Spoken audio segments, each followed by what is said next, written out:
இருக்கிற அந்த ஸ்கூல் நிர்வாகம் எங்க கையில இருக்கு. எங்களை நீங்க தடுக்க கூடாது. தடுக்க கூடாதுன்னா நீங்க தடுக்க கூடாது. அவர்தான் கேட்கறோம். அவர்தான் கேட்கறோம். நீங்க எங்களை கேட்க கூடாது. அவர் வந்தாரா? நீங்க பேசிக்கலாம்ல. சார் அவர் கம்பெனி கொடுத்ததே தெரியாது சார் எங்களுக்கு. பேசிட்டு வாங்க. யாரோ புள்ளை சொல்லுவாங்க. யாரோ புள்ளை சொல்ல கழிச்சு வாங்க. என்ன ஐயா கழிவுல கொண்டாட போட்டு எவ்வளவு காட்சா எவ்வளவு போய் அண்ணா நீங்க பேசிட்டு வாங்க. எங்க போய் நீங்க பேசிட்டு வாங்க, நிக்கிறோம். எனக்கு 2 பசங்க.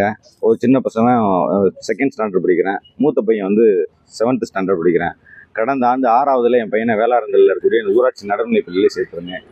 அந்த வருஷத்துல என் பையனை கழிவறைகளை சுத்தம் பண்ண சொல்றது, வகுப்பறை சுத்தம் பண்ண சொல்றது, இந்த மாதிரி செயல்களில் ஈடுபட்டு இருந்தாங்க. இதை ஒரு மனுவா முதல்வரோட தனிப்பிரிவுக்கும் முதன்மை கல்வி ஆய்வாளருக்கும் மனுவா கொடுத்துருந்தேன். அதன் அடிப்படையில் ஒரு விசாரணை நடந்துச்சு. வட்டார கல்வி அலுவலர் முன்னிலையில் விசாரணை நடந்துச்சு.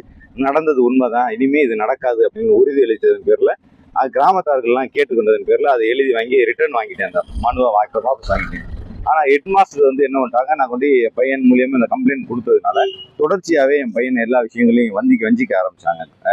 தொடர்பே இல்லாமல் அவனை பனிஷ்மெண்ட் பண்ணுறது, இந்த மாதிரியான விஷயங்களை செயல்படவும் நான் அதையும் வந்து சமீபத்தில் பெட்டிஷன் கொடுத்து புகார் அளிச்சிருந்தேன். அந்த புகாரை மறுபடியும் பள்ளி வட்டார கல்வி அலுவலர் மற்றும் மாவட்ட தொடக்க கல்வி ஆய்வு அலுவலர் தலைமையில் விசாரணை நடந்துச்சு.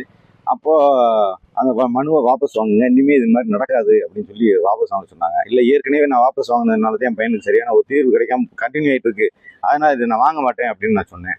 அப்போது அவங்க அந்த ஹெட்மாஸ்டர் என்ன பண்ணிட்டாங்க, ஊருக்காரர்கிட்ட சொல்லி இந்த ஸ்கூல் நீங்கள் இந்த கேஸை வாபஸ் வாங்கலை அப்படின்னா ஸ்கூலே மூடுறது மாதிரியான ஒரு சூழல் வரும் அப்படின்னு தவறுதலாக கிராமத்தில் இருக்கக்கூடிய பெரியவர்களை தூண்டி விட்டு அவங்களோட எனக்கு ஒரு விரோதத்தை ஏற்படுத்தி, எங்கே நீ இந்த கேஸை வாபஸ் வாங்கலைன்னா நீ இந்த ஊரில் இருக்கிறத பார்த்துருவோம் அப்படின்ற ஒரு த்ரெட்டன் பண்ணக்கூடிய ஒரு சூழல்ல நாங்கள் ஊரை காலி பண்ணிட்டு இப்போ எஸ்பி ஆஃபீஸில் வந்து அடைக்கலம் கேட்டு தஞ்சம் கொடுத்து மணி கொடுத்துருக்காங்க.